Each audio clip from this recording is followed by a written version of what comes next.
je pense que nous allons avoir, nous, un vrai défi, un vrai enjeu pour expliquer aux Français à quel point il est urgent de réformer les lois de la République sur ces sujets-là. Le redressement ne pourra venir d'ailleurs que de nous, et le redressement dans les communes qui sont les nôtres et que nous gérons aujourd'hui a déjà commencé. Nous avons trouvé, lorsque nous sommes arrivés aux responsabilités, des villes qui sont exsangues, surendettées. La ville de Fréjus était la 5e ville la plus endettée de France. 144 millions d'euros d'endettement, pour un budget de 100 millions d'euros. Ça, c'est le bilan du MP, qui nous donne des leçons en permanence, mais qui a ruiné la plupart des collectivités territoriales de notre pays. Des villes exsangues, où le commerce de proximité était quasiment inexistant, où le communautarisme et l'insécurité étaient galopants. Et face à cela, nous avons agi. Nous avons agi en commençant, et c'était le défi premier de l'année 2014, nous avons commencé à désendetter. Nous en parlions à table tout à l'heure, et il y a des solutions pour désendetter une commune.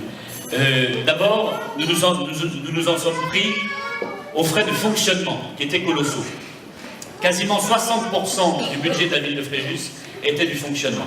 Alors qu'en règle générale, on est à 52, 53, maximum 54, après on est paralysé. Pourquoi? Parce qu'une ville de 55 000 habitants comme Fréjus avait 1300 salariés, ce qui est absolument considérable. Le maire de Fréjus, par clientélisme, embauchait les voisins, les embauchait la terre entière pour pouvoir essayer de se faire élire. Mal lui en a pris, Dieu était avec nous et nous avons réussi, malgré ça, à remporter la commune. Mais il n'en reste pas moins que leur gestion a été calamiteuse et nous avons commencé à nous en prendre donc à ce personnel municipal, dont la plupart des membres sont compétents, mais qui étaient trop nombreux. Nous ne remplaçons pas donc un certain nombre, et la totalité de ceux qui partent en retraite, parce qu'avec 850 salariés, on arriverait parfaitement à gérer la ville de Fréjus. 850, c'est déjà presque trop. Et nous ne les réembauchons pas, ce qui fait de sacrées économies, croyez-moi. Nous avons réorganisé la ville, nous en sommes pris. On s'est scandalisé que je ferme un centre social. En réalité, ce centre social était tenu par l'extrême gauche de la ville, par le Parti socialiste et par le Parti communiste, qui, depuis des années et des années, distribuait plus d'1 million d'euros par an à des gens qui n'avaient pas besoin de cet argent. On ne cessait de féliciter ceux qui ne travaillaient pas, ceux qui foutaient le souk dans les quartiers, ceux qui créaient la délinquance et l'insécurité dans notre commune. Aujourd'hui, nous avons créé une maison de quartier et nous aidons les jeunes Français prioritairement, ceux qui en ont réellement besoin, ceux qui méritent qu'on les aide et qu'on essaye de faire en sorte que leur vie change et qu'on essaye de faire en sorte qu'ils ne soient plus abandonnés comme ils étaient jusque-là. Très discrets, qui ne font pas parler d'eux, qui ne brûlent pas de voitures, qui n'insultent pas la police, mais qui pourtant ont été abandonnés jusque-là. C'est terminé, maintenant ce sont eux qui sont privilégiés dans notre commune, et je pense que...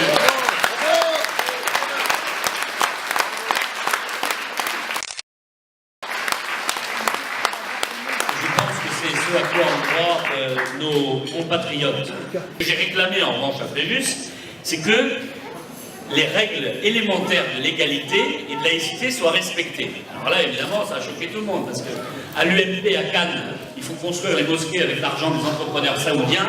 Moi, quand j'ai mis le nez dans les finances de la mosquée de Fréjus, évidemment, je suis tombé sur des perles rares. La légalité n'était pas respectée non plus, puisqu'il n'y avait pas de place de parking. Vous savez que tous les bâtiments qui reçoivent du public sont soumis à un certain nombre de règles. Les PPRI, les plans de prévention des risques d'inondation, doivent être à une certaine distance du bâtiment d'à côté, doivent avoir un certain nombre de places de parking. Là, rien n'était respecté. Et le maire du MP avait accordé ce permis de construire en toute illégalité. J'ai donc prononcé un arrêté de caducité, pas contre les musulmans, mais parce que je fais respecter la loi sur le territoire de Fréjus comme agent de l'État. Comme si vous construisez demain une maison à un endroit où c'est interdit, eh bien je provoquerai aussi un arrêté de caducité et un arrêté d'interruption des travaux. Que n'a-t-on pas dit? Il est islamophobe, etc. Je leur ai répondu que moi je considérais qu'en France, tous les citoyens de la République, y compris ceux qui prient dans une mosquée, devaient respecter les règles élémentaires de notre République. Il me semble que c'est bien le moins, et croyez-moi qu'avec moi, ils vont respecter les règles comme tous les autres Français.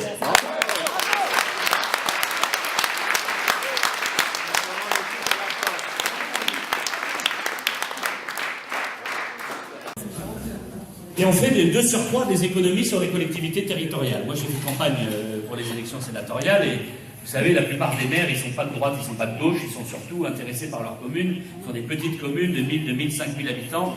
Ils se foutent bien de savoir quelles sont les idées politiques des uns ou des autres. Ce qu'ils veulent, c'est essayer de gérer leur commune pour le mieux. Et de cette absence d'économie de la part de l'État au niveau national, qui est obligé donc d'en faire sur les collectivités territoriales, et bien cette année à Fréjus, en tout cas en 2014, c'est 1,5 million d'euros en moins que nous allons toucher de dotation générale. En 2015, 1,5 million encore en moins. Et cela asphyxie l'économie locale, parce qu'il est bien évident que la commande publique dans l'économie locale est essentielle. Ce sont les collectivités territoriales qui, parce qu'ils font de la voirie, des VRD, parce qu'ils construisent des écoles, parce qu'ils équipent les communes et les territoires, permettent aux entreprises de s'en sortir en période de crise. Eh bien désormais, ça n'est même plus le cas, puisque l'État a décidé de baisser considérablement, et dans le même temps que l'on baisse ces dotations, dans le même temps que nous embauchons 24 000 postes de fonctionnaires, eh bien, l'aide médicale de l'État, qui est une aide réservée aux personnes qui n'ont pas le droit d'être en France, aux clandestins, qui leur permet d'avoir des soins de santé pour 0 balles, puisque c'est vous qui payez, continue de coûter 1 milliard d'euros par an. Et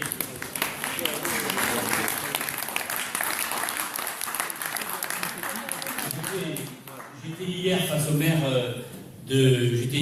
maire de Cannes dans un débat sur France 3 qui m'expliquait oui, mais vous êtes contre l'austérité, vous voulez surtout pas baisser la dépense publique, vous êtes devenu un parti quasiment mélenchoniste, etc. Me disait-il. La réponse n'a pas traîné à arriver, vous en doutez. Je lui ai dit que, effectivement, nous considérions qu'il y avait de la bonne dépense publique. Et la bonne dépense publique, c'est la dépense en faveur des services publics, c'est la dépense en faveur de notre armée, les moyens pour la défense, la dépense pour la santé, pour les hôpitaux, pour les policiers, les gendarmes. Il y a de nombreuses dépenses qui sont utiles à notre pays, pour les écoles, pour les crèches, pour les familles. Voilà des bonnes dépenses. En revanche, ce que je vais essayer de lui expliquer, c'est qu'il y avait des milliards d'euros par an qui étaient de la mauvaise dépense publique. Et que l'UMP, au pouvoir, n'a pas été capable de s'en prendre à cette mauvaise dépense publique. Qu'il s'agisse des 200 000 immigrés qui rentrent chaque année sur notre sol, qu'il s'agisse de l'aide médicale d'État, qu'il s'agisse de l'Union européenne qui nous ponctionne quasiment 10 milliards d'euros par an, qu'il s'agisse de tous ces postes insupportables que nous ne pouvons plus assumer et que l'UMP a continué néanmoins à déverser pendant toutes les années où ils ont été au pouvoir, alors que nous dénoncions cette politique et nous leur disions qu'il fallait arrêter avec ces dépenses inutiles. Et bien voilà, voilà la situation telle qu'elle est aujourd'hui, et voilà le triste état de notre pays. Moi je pense que le combat local que nous menons dans nos communes, et que le combat que vous allez mener dans votre département, le combat que nous menons tous ensemble, est parfaitement le reflet du combat que mène Marine au niveau national. Parce que notre ambition, ça n'est pas seulement de gérer des collectivités territoriales. Notre ambition, ça n'est pas seulement de gérer des communes, même si, croyez-moi, c'est absolument passionnant. Et je suis ravi d'être à la tête de cette commune. Il n'en reste pas moins que nous devons garder à l'esprit l'essentiel. Ce qui fait que notre mouvement mérite d'exister, ce qui fait qu'il fait l'honneur de la France aujourd'hui, c'est évidemment le redressement de notre pays pour faire en sorte que la classe politique n'ait ce qu'elle mérite, à savoir d'être jetée du pouvoir avec probablement pertes et fracas, parce que lorsque ça va arriver, et je crois que nous n'en sommes pas très loin, ça ira mal pour eux. Sur l'Union européenne, il faudra faire l'inverse, sur l'immigration, il faudra faire l'inverse, sur l'insécurité, il faudra renforcer les peines et appliquer la tolérance zéro. Bref, dans tous les domaines, il nous faudra mener la politique strictement inverse. Nous ne pourrons faire ça qu'avec l'assentiment du peuple français, et c'est notre rôle historique, chers amis. Notre rôle historique, c'est d'aller convaincre un à un ces Français qui commencent à se rendre compte de la situation, qui commencent à se dire, enfin quand même, il va falloir que ça change, quand même, il va falloir que ça bouge. Moi, je crois que nous serons en mesure en 2017, au vu des divisions de la droite et de la gauche, et au vu surtout de leurs désastreux résultats et de leur échec patent, je pense que nous serons en mesure de rassembler les Français pour relever notre pays. Mais il ne faut pas que nous soyons... je dis souvent, moi, et je le disais souvent aux jeunes qui... Et j'en terminerai là, je ne vais pas être trop long, mais je disais souvent aux jeunes que je rencontrais dans mes différents déplacements quand j'étais directeur du FNJ, ne baissez pas la tête et n'ayez pas honte de ce que vous êtes. Vous êtes l'honneur de la France parce que nous sommes les seuls à véritablement la défendre et à l'aimer, comme il faudrait que chacun de ceux qui entrent sur notre territoire, si tant est qu'ils doivent encore y en rentrer, l'aime.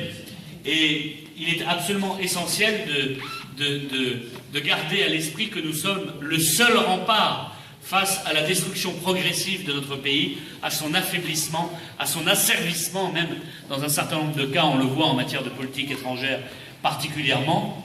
Alors, haut les cœurs, chers amis, haut les cœurs parce que notre rôle est important, il est historique, et je crois que les années qui viennent, les mois qui viennent même, qu'il s'agisse des élections départementales, régionales et demain présidentielles et législatives, vont être éminemment intenses et riches. Nous sommes à des seuils électoraux que le Front National n'a jamais connus. Et là-dessus, gloire à Marine Le Pen, qui a réussi à faire en sorte de passer notre mouvement de 15% en 5 ans à 25% aujourd'hui. C'est qu'elle n'est pas si mauvaise que ça.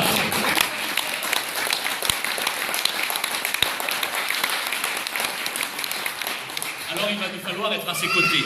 Il va nous falloir être à ses côtés pour... et moi c'est mon rôle que de vous mobiliser comme membre du bureau politique. J'ai l'honneur d'avoir été nommé par Marine dans cette instance. Je veux vous dire que c'est notre rôle, notre honneur, que d'être à ses côtés pour aller convaincre un à un, je vous le disais, les Français, pour qu'enfin notre pays se redresse.